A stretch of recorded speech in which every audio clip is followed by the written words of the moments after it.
Olá, amados irmãos, aqui é o pastor Alberto Seiruoc, que a paz de Cristo seja com todos vocês. Seja bem-vindo à nossa Escola Bíblica Dominical.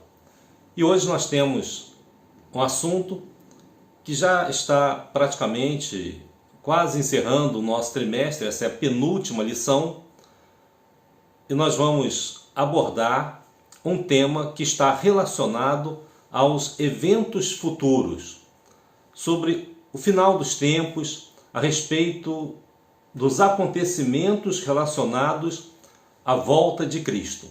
E hoje nós vamos estudar um desses temas, que é muito importante, que é intitulado A Vida Após a Vida. Ou seja, após esta vida, ainda existe vida, ou seja, a morte não é o final. E é isso que nós vamos estudar na lição de hoje.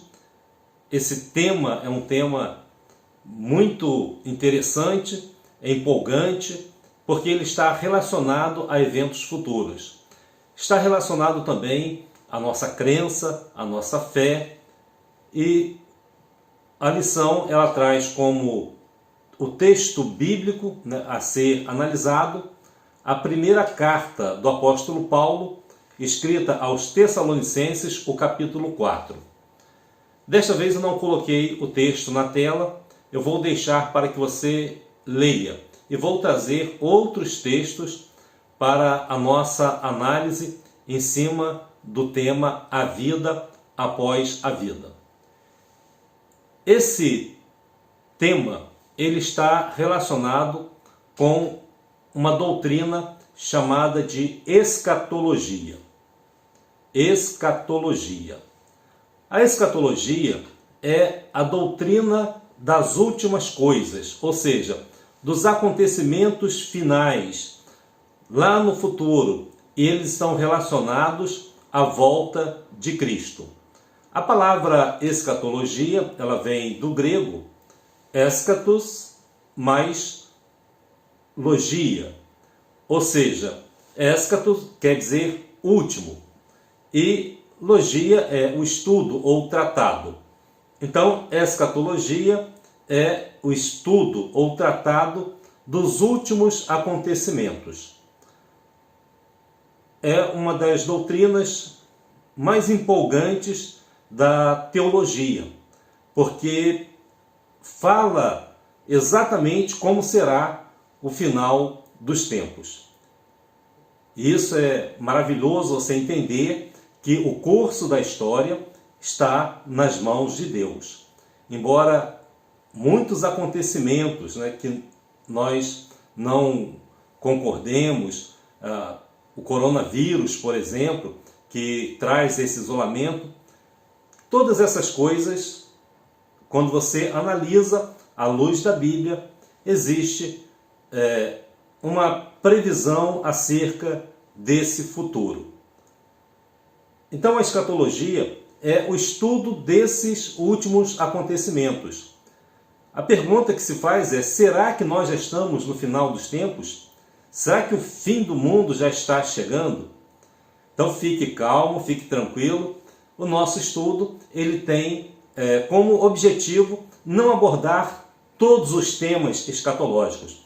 Hoje nós vamos abordar apenas um deles, que é a respeito da ressurreição. Então, a escatologia é o estudo acerca de coisas e eventos futuros profetizados na Bíblia. Não vamos tratar, então, como eu disse, desse assunto de uma forma ampla, nós vamos apenas trazer um tema. Mas eu quero apenas trazer para você alguns assuntos que são estudados pela escatologia. O que a escatologia estuda? Bom, ela trata de vários temas, Vou trazer alguns deles para que você possa entender o que acontecerá, como é esse fim. A escatologia, por exemplo, ela estuda a respeito da morte física. O que é a morte? Se a morte ela encerra a nossa vida, se tudo acaba com a morte, o que é a alma, né? Como é que essa questão da existência da vida após a morte. Então a escatologia ela trata desse tema. Ela também trata do tema relacionado à segunda vinda de Cristo. A primeira vinda que estava profetizada lá no Antigo Testamento, a sua segunda vinda, ela é profetizada no Novo Testamento. Poderíamos até dizer também que o Antigo Testamento fala das duas vindas de Cristo, de temas relacionados à primeira vinda e à sua segunda vinda. Mas o Novo Testamento ele é bastante claro em relação a essa segunda vinda de Cristo. O texto de Tessalonicenses, que nós colocamos, ele trata dessa segunda vinda. Eu não vou abordar especificamente esse texto, porque ele foi escrito por Paulo falando a respeito dessa vinda. E houve uma pequena confusão na igreja de Tessalônica sobre essa vinda de Cristo. Eles acharam que ela era iminente, ou seja, que ela aconteceria dentro dos próximos dias. Tanto que alguns da igreja de Tessalônica até deixaram de trabalhar, começaram a vender as suas coisas, aguardando a volta de Cristo. Paulo então escreve a sua segunda carta a fim de tirar, né, esse equívoco da igreja, essa interpretação que eles fizeram, achando que a volta de Cristo estava determinada para aqueles dias. Sempre houve na história, né, pessoas que sentiram a volta de Cristo no seu tempo, na sua época. Quando acontecem grandes tragédias, grandes catástrofes, a impressão que temos é que a volta de Cristo está bastante próxima. Nós não vamos falar sobre esse tema agora, né? Provavelmente na próxima lição iremos tocar um pouco mais nesse assunto. Mas é um tema da escatologia. O terceiro tema é a ressurreição dos mortos. Ou seja, o que é a ressurreição dos mortos, como ela se dará e o que significa essa ressurreição dos mortos. Esse é o tema que nós vamos abordar na lição de hoje. Vamos falar especificamente a respeito da ressurreição dos mortos. Mas a escatologia também estuda acerca do juízo final, do julgamento, né, chamado julgamento do grande trono branco, onde todos hão de comparecer perante o tribunal de Cristo. E o que é esse juízo final, como ele se dará, o que vai acontecer nesse dia, é um outro tema então da escatologia. Também fala sobre o milênio. Né? Vai existir o milênio? Não vai existir? O que é isso? Né? Então, eu apenas coloquei esse tema porque é um tema que tem sido bastante discutido acerca dessa questão do milênio, e nós também não vamos tocar nesse assunto. É um assunto bastante polêmico, mas só para acalmá-lo, né, nós vamos, num estudo de quinta-feira, abordar acerca do milênio, para que você possa entender se ele realmente vai existir ou não. Bom, esses são alguns temas da escatologia. Nós vamos abordar então o terceiro ponto, que é a ressurreição dos mortos. É claro que a escatologia é muito mais ampla do que isso. Trouxe apenas alguns tópicos ilustrativos para que você entenda o que a escatologia estuda. Bom, mas o que nos interessa é a ressurreição dos mortos. E é sobre esse tema que nós vamos falar hoje na nossa lição da Escola Bíblica Dominical. Se você estudou a lição, se você leu, analisou, você vai ter alguma noção a respeito desse momento que nós chamamos de ressurreição dos mortos. Em primeiro lugar, vamos analisar o que é a ressurreição dos mortos. Você sabe o que é a ressurreição dos mortos? Como você definiria? Como você entende essa ressurreição dos mortos? Bom, vamos começar então falando o que é a ressurreição dos mortos. O termo refere-se ao corpo que nós temos. Quando Deus criou o homem, ele o criou de uma parte material, que nós chamamos de corpo, e uma outra parte espiritual, que nós chamamos de alma ou espírito. Essa parte material, ela nos liga aqui à terra, e a parte imaterial é o que nós chamamos de espírito ou alma. Quando o corpo morre, o espírito continua vivendo. E a ressurreição é a possibilidade desse corpo tornar a vida. Então, é isso que nós chamamos de ressurreição dos mortos. É quando esse corpo que morreu, ele volta a viver. E esse voltar a viver, ou seja, essa ressurreição, ela está relacionada à escatologia. Então, é um tema relacionado à escatologia. Ou seja, essa ressurreição dos mortos, ela se dará por ocasião da volta de Cristo. Talvez você diga, mas na Bíblia não tem alguns casos de pessoas que ressuscitaram dos mortos? Por exemplo, quando Jesus morreu na cruz, a Bíblia relata que alguns mortos ressuscitaram. Jesus mesmo ressuscitou Lázaro.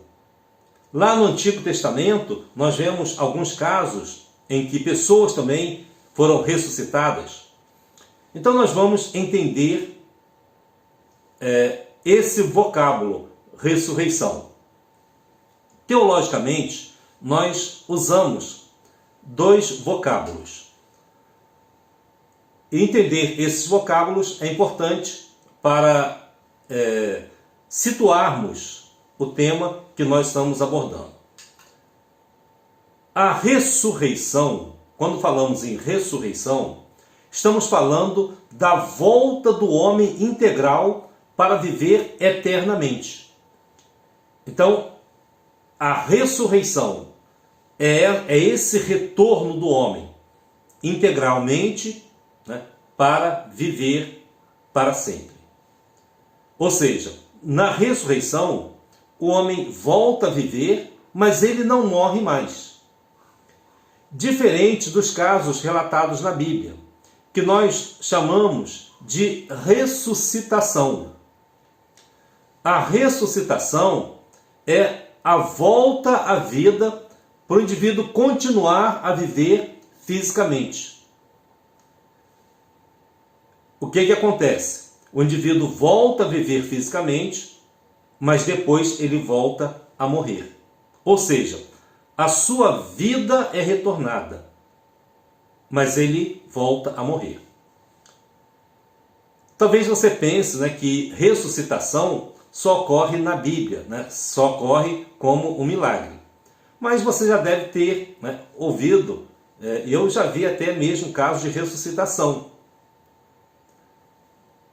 Certa vez, um rapaz estava infartando, e ele já estava praticamente morto, quando os médicos chegaram, os paramédicos chegaram e vieram com aquele choque elétrico no peito do indivíduo e deram aquele choque, o indivíduo voltou a viver. Então vejam só, isso é uma ressuscitação. Ocorre que a ressuscitação médica, ela é diferente dos milagres que a Bíblia menciona. Ou seja, os médicos eles toda hora estão vendo casos de ressuscitação. Mas, por exemplo, no caso de Lázaro, houve também uma ressuscitação.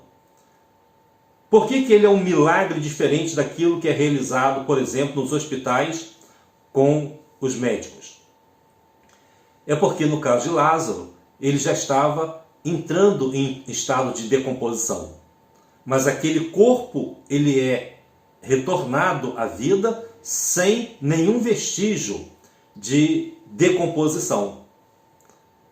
Então essa ressuscitação é um milagre.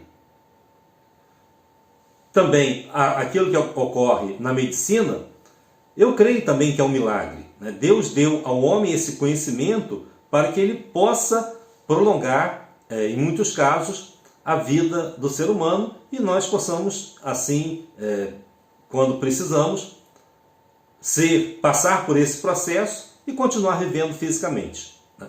Então essa é a ressuscitação. O indivíduo volta à vida para continuar vivendo fisicamente. Isso significa que ele nunca vai morrer? Não, a morte física pode alcançá-lo mais à frente. É apenas um prolongamento, né, da vida física. Isso é o que nós chamamos de ressuscitação. Na Bíblia, os casos de ressuscitação, né, de pessoas que voltaram a viver, elas também voltaram a morrer. Ressurreição, na verdade, só houve uma, que foi a de Jesus. Essa ressurreição, a Bíblia chama de primícias da ressurreição. E nós vamos ver a importância da ressurreição de Cristo para a nossa salvação e para a nossa fé. Existe também um outro vocábulo que é reencarnação. A reencarnação é uma teoria em que o indivíduo volta à vida em outro corpo físico. Ou seja, o espírito do indivíduo, após a sua morte, ele retornaria não no mesmo corpo, mas no corpo de uma outra pessoa. A reencarnação, ela não é mencionada na Bíblia. O que nós temos são os casos de ressurreição e ressuscitação. São as formas bíblicas para o indivíduo voltar a viver. A ressurreição, ela tem como fundamento, né? Ela é um fundamento da nossa fé, ela é um suporte da nossa fé cristã. É importante que você creia na ressurreição dos mortos. Por quê? Paulo, ele explica isso nas suas cartas, mas outros autores também falam a respeito deste assunto.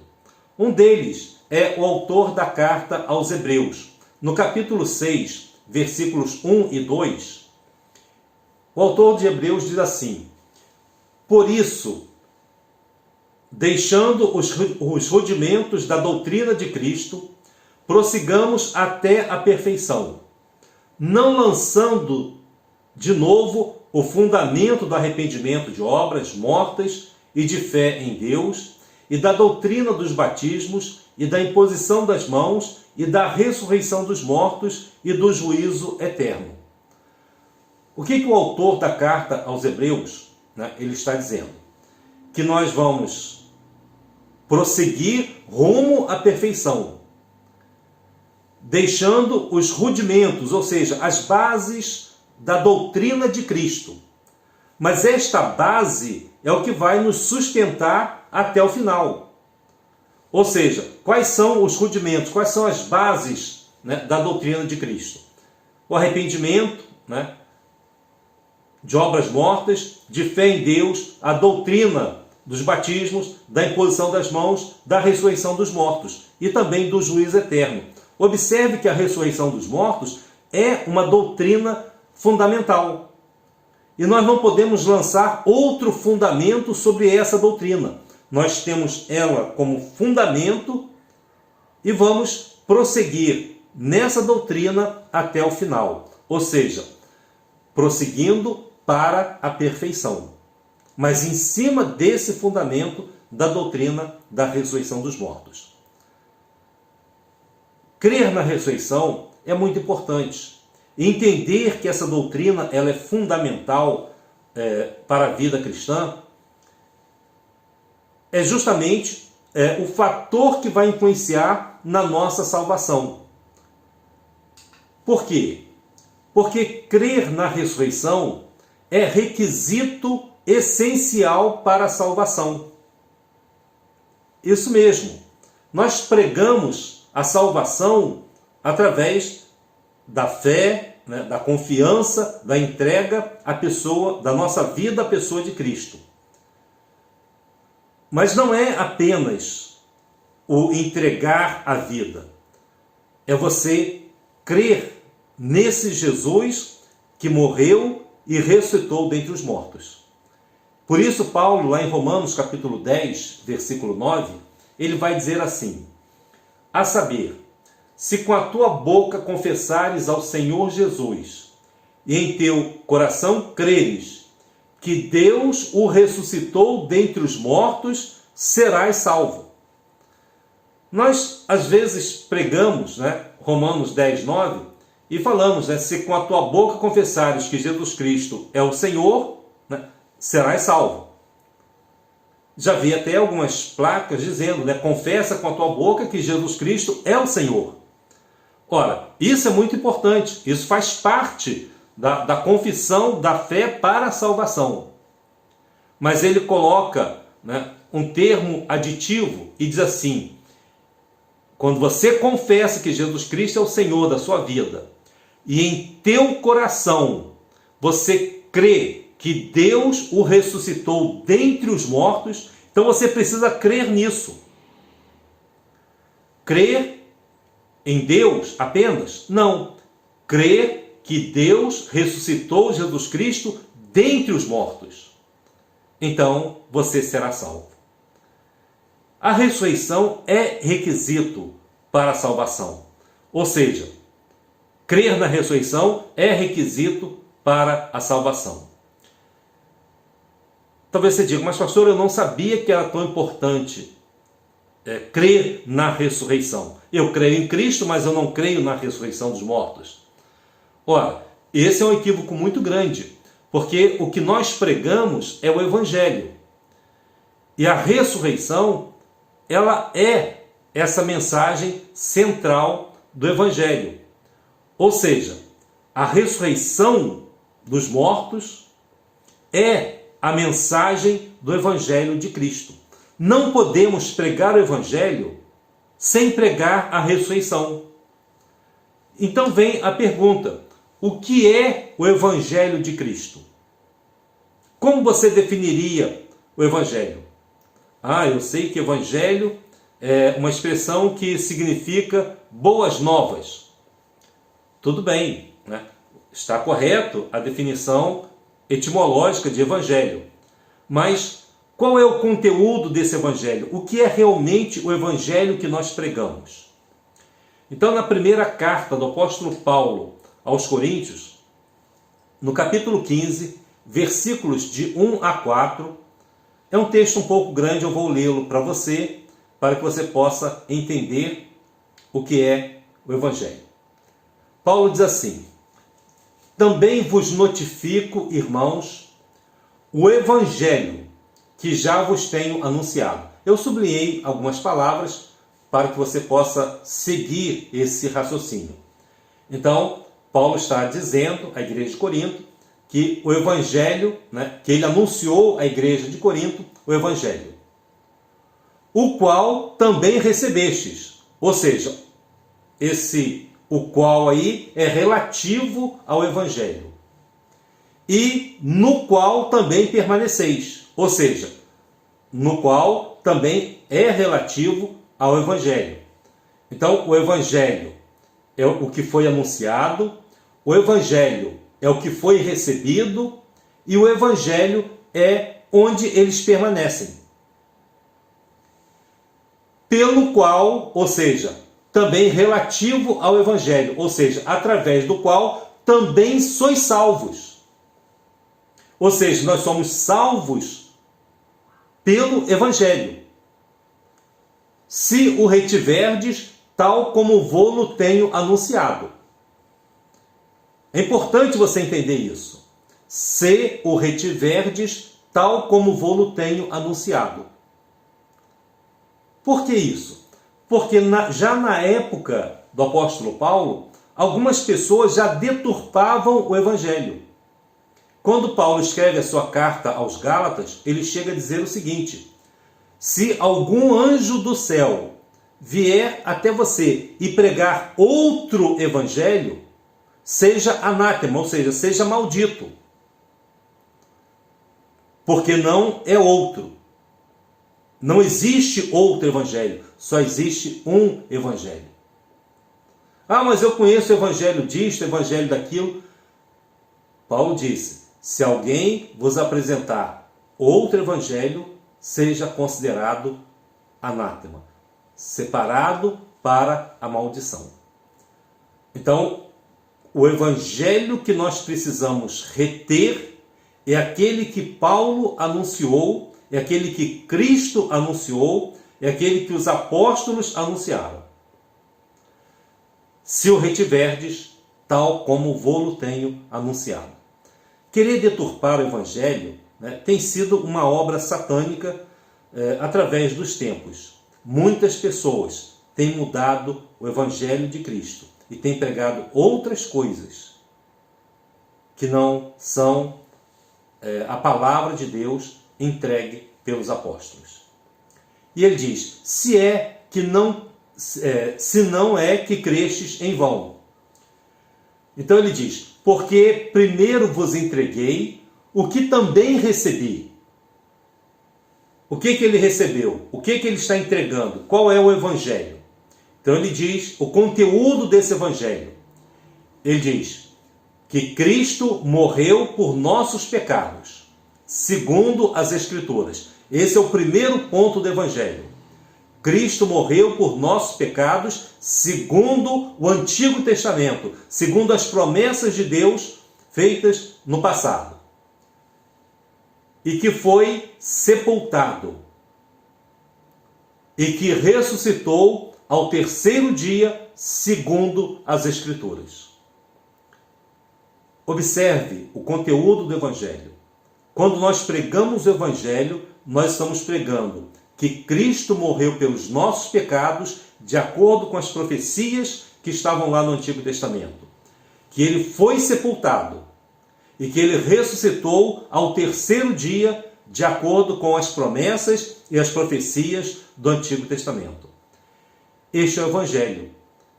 Crer em Jesus, crer que ele morreu pelos nossos pecados, que ele foi sepultado e que ele ressuscitou dentre os mortos.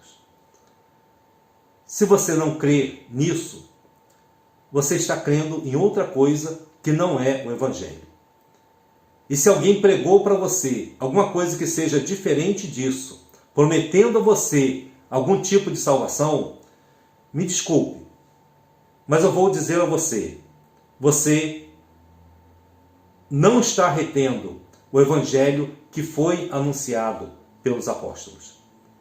Se você está recebendo na sua vida uma outra palavra induzindo você à salvação, me desculpe, você está perdido. Você não recebeu o Evangelho de Cristo. Este é o Evangelho. Depois analise com vagar, com carinho, com cuidado esse texto e entenda o que é o Evangelho de Cristo. Bom, o Evangelho ele é tão importante porque ele foi pregado pelos apóstolos. E o tema da ressurreição, integrando este Evangelho, ele também foi importante porque ele ajudou no combate às heresias. E o combate às heresias inclui o tema da ressurreição. Porque já naquela época dos apóstolos, algumas pessoas, elas já vinham deturpando essa questão da ressurreição. Paulo, escrevendo a sua carta a Timóteo, no capítulo 2, versículos de 16 a 19, Paulo recomenda assim: mas evita os falatórios profanos, porque produzirão maior impiedade, e a palavra desses roerá como gangrena, entre os quais são Himeneu e Fileto, os quais se desviaram da verdade, dizendo que a ressurreição era já feita, e perverteram a fé de alguns. Observe que esses homens estavam na igreja, desviando-se da verdade, adulterando a doutrina da salvação, adulterando a doutrina da ressurreição. E eles acabaram pervertendo a fé de algumas pessoas. Mas Paulo diz o seguinte: todavia, o fundamento de Deus fica firme, tendo este selo: o Senhor conhece os que são seus, e qualquer que profere o nome de Cristo, aparte-se da iniquidade. Significa que se você está selado por Deus, se você tem o Espírito Santo de Deus, ainda que alguém chegue para você e anuncie alguma coisa que é contrária à palavra de Deus, e num determinado momento você aceita aquela heresia como se fosse uma verdade para você, e isso está pervertendo a sua fé, levando você a se afastar de Deus. Mas se você está selado, fique tranquilo.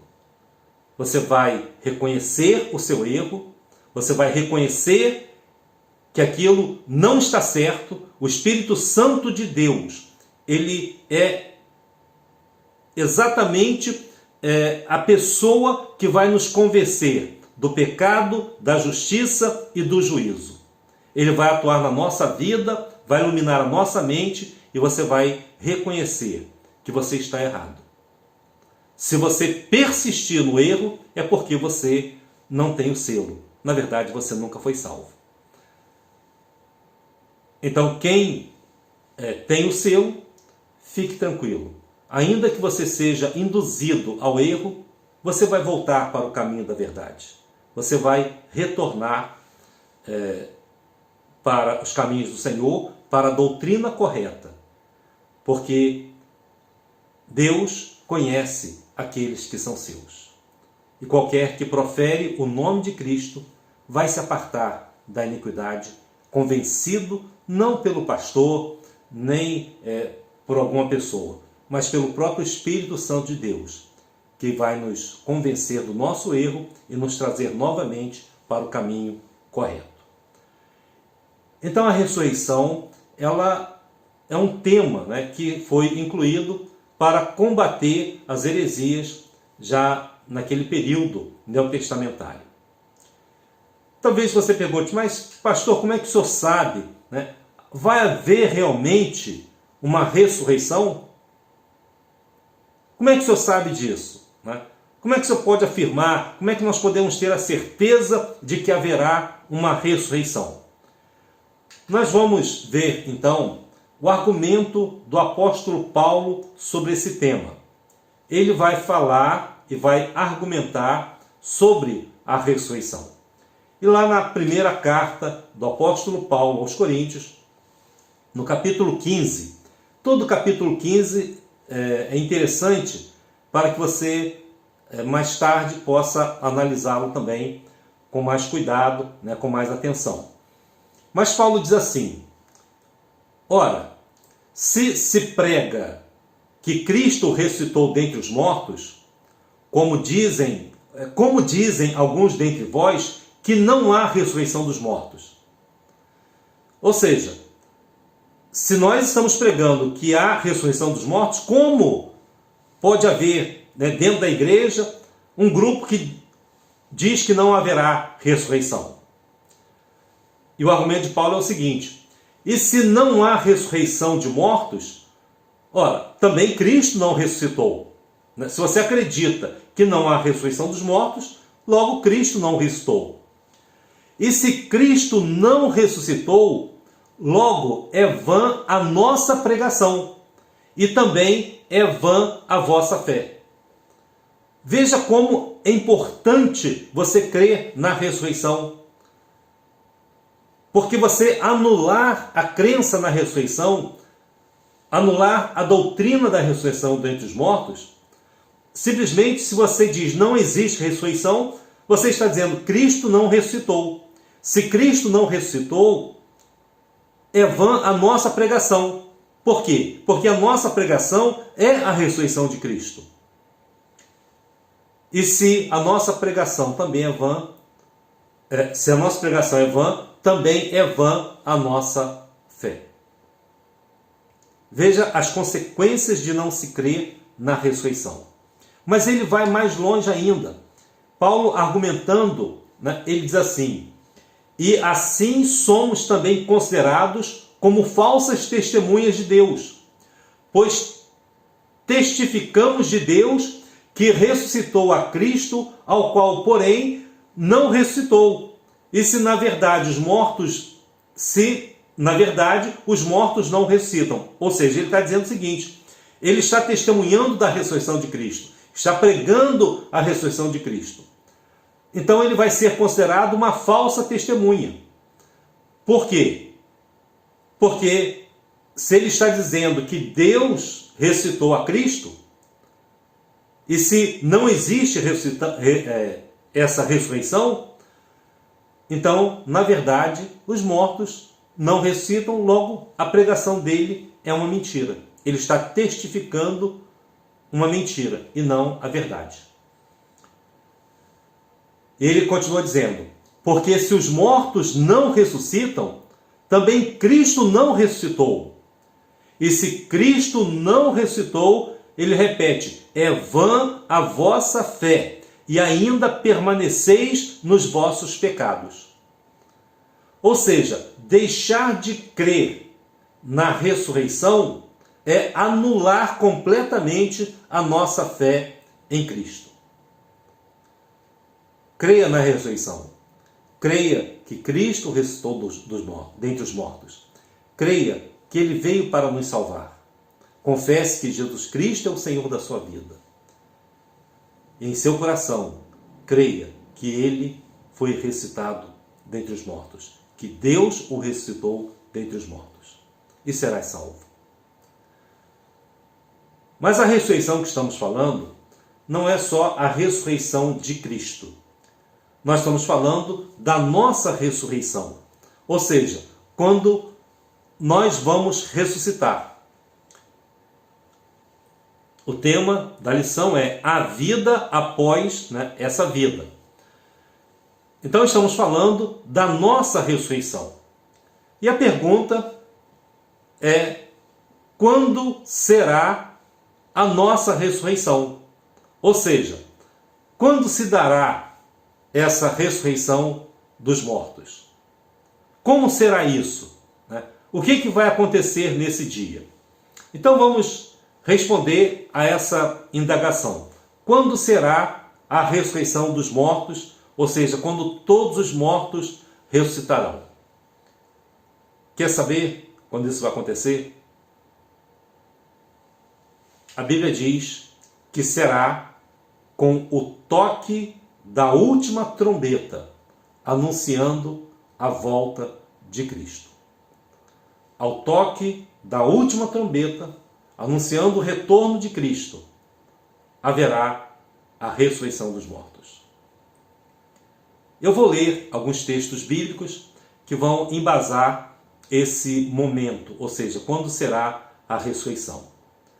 Na primeira carta aos Coríntios, capítulo 15, versículo 52, diz assim: no momento, num abrir e fechar de olhos, ante a última trombeta, porque a trombeta soará e os mortos ressuscitarão incorruptíveis, e nós seremos transformados. Ou seja, os mortos ressuscitarão incorruptíveis, seu corpo retornará de forma incorruptível, não como matéria, mas de um outro elemento que nós não sabemos exatamente o que é, mas a Bíblia chama de um corpo incorruptível. E também nós que estamos vivos, nós seremos transformados, porque o nosso corpo é um corpo corruptível. E para subir para os céus, esse corpo precisa ser transformado. Então não apenas os mortos ressuscitarão incorruptíveis, como também os vivos serão transformados dessa incorruptibilidade. Um outro texto que eu quero ler é o de Mateus, capítulo 24, versículos 30 e 31, que diz assim: Então aparecerá no céu o sinal do Filho do Homem, e todas as tribos da terra se lamentarão, e verão o Filho do Homem vindo sobre as nuvens do céu, com poder e grande glória. E ele enviará os seus anjos com rijo clamor de trombeta, os quais ajuntarão os seus escolhidos desde os quatro ventos, de uma a outra extremidade dos céus. Ou seja, haverá um toque de trombeta quando todos os escolhidos serão trazidos à presença de Deus. Ele enviará os seus anjos com rijo clamor de trombeta. Eu sei que, às vezes, alguns sites anunciam que houve um som de trombeta em determinados lugares. Fique tranquilo, não é a volta de Cristo ainda. Porque se você não ouviu, não é a volta de Cristo. Este momento será um momento universal. Os quatro cantos da terra, todas as extremidades, não importa se aqui é de noite ou de dia, todos poderão ouvir esse clamor da trombeta. E Jesus retornando nos céus, juntando os seus escolhidos. Ainda lá em Tessalonicenses, na primeira carta, e esse é um texto que faz parte daquele texto que nós não lemos no início, mas você poderá então depois analisá-lo. Ele também fala desse momento da ressurreição. Ele mostra essa sequência, dizendo o seguinte: porque o mesmo Senhor descerá do céu com um alarido, ou seja, é um grito, e com a voz de arcanjo e com a trombeta de Deus. Então, é um grito, é um anúncio, né? E nesse momento, quando Cristo retornar, a Bíblia diz, os mortos e os que morreram em Cristo ressuscitarão primeiro. Então, antes que aconteça qualquer coisa, na volta de Cristo, o primeiro acontecimento é a ressurreição dos mortos. Você vai ouvir o clamor da trombeta. É como um piscar de olhos. É um momento. E por isso você precisa estar preparado. Então, o momento da ressurreição está vinculado ao momento em que Cristo vai voltar. Ou seja, está vinculado, atrelado à segunda vinda de Cristo. Em segundo lugar, a pergunta que nós vamos responder é: como será a ressurreição? Ou seja, como é que vai ser isso? Nós já vimos algumas coisas, mas eu quero deixar para você o texto lá de 1 Tessalonicenses 4, de 15 a 17, que diz assim: dizemos, pois, isto, pela palavra do Senhor, que nós, os que ficarmos vivos para a vinda do Senhor, não precederemos os que dormem. Ou seja, na volta de Cristo, nós não vamos nos adiantar. Não precederemos, se estivermos vivos, Quando Cristo voltar, é importante que você entenda que os mortos ressuscitarão primeiro. Porque o mesmo Senhor descerá do céu com alarido e voz de arcanjo e com a trombeta de Deus. E os que morreram em Cristo ressuscitarão primeiro. Então, antes de haver o arrebatamento, digamos assim, haverá a ressurreição dos mortos. Os que morreram em Cristo ressuscitarão primeiro. Então, este é um evento que antecede ao arrebatamento. Primeiro, a ressurreição dos mortos. E depois, diz, nós, os que ficarmos vivos, seremos arrebatados juntamente com eles nas nuvens e encontrar o Senhor nos ares. E assim estaremos sempre com o Senhor. Essa é a sequência, ou seja, o acontecimento está atrelado à volta de Cristo. Primeiro, os mortos ressuscitarão e segundo, haverá o arrebatamento e a transformação do corpo dos que estão vivos. Uma outra pergunta é: como será o corpo na ressurreição? Será esse mesmo corpo físico? Ora, Jesus, quando ressuscitou dentre os mortos, quando ele ressurgiu dentre os mortos, ele teve seu corpo transformado. Algumas características interessantes, né? Por exemplo, ele apareceu aos discípulos quando eles estavam com as portas trancadas. Então ele não bateu a porta, ele simplesmente apareceu ali. O seu corpo já não tinha mais as características físicas, porque era o corpo ressurreto. E esse corpo ressurreto, ele será transformado. Um outro evento que ocorre após a ressurreição de Cristo é quando ele aparece aos discípulos que estavam pescando. E eles, assim, de imediato, não identificaram, não reconheceram que era Cristo. Os que estavam também no caminho de Emaús caminharam com ele e não o identificaram. Então, nesse momento, né, você percebe que o corpo já estava transformado. Era Jesus com o seu corpo transformado e alguns não o reconheceram, não o identificaram de imediato. Então esse corpo, ele será transformado. Não será o mesmo corpo físico. Ele passará por uma transformação. Se você conjecturar, né, que tipo de transformação será essa, na verdade a Bíblia não fala. Mas Deus, ele com certeza já tem todo o seu planejamento para esse momento e você não precisa ficar preocupado, porque o corpo que você vai receber, ele manterá as suas características, a sua identidade e mais ainda, ele não estará mais sujeito aos problemas do nosso dia a dia.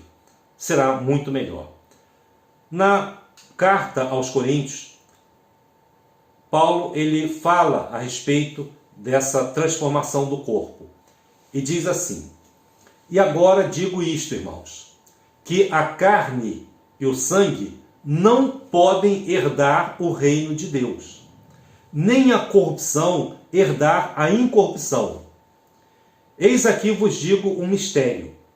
Na verdade, nem todos dormiremos, ou seja, nem todo mundo vai morrer, mas todos seremos transformados. No momento, no abrir e fechar de olhos, ante a última trombeta, porque a trombeta soará e os mortos ressuscitarão incorruptíveis, e nós seremos transformados. Então é esse corpo transformado que nós iremos receber na ressurreição. A ressurreição, já partindo para a nossa conclusão, ela é a vitória sobre a morte. Ressurreição é a vitória sobre a morte. Paulo também diz, quando ele escreve aos Coríntios, dizendo o seguinte: porque convém que isto que é corruptível se revista da incorruptibilidade, e que isto que é mortal se revista da imortalidade. E quando isto que é corruptível se revestir da incorruptibilidade, e isto que é mortal se revestir da imortalidade, então cumprir-se-á a palavra que está escrita: tragada foi a morte na vitória. Onde está, ó morte, o teu aguilhão? Onde está, ó inferno, a tua vitória? E ainda o texto continua dizendo: depois virá o fim, quando tiver entregue o reino a Deus, ao Pai, e quando houver aniquilado todo o império e toda potestade e força.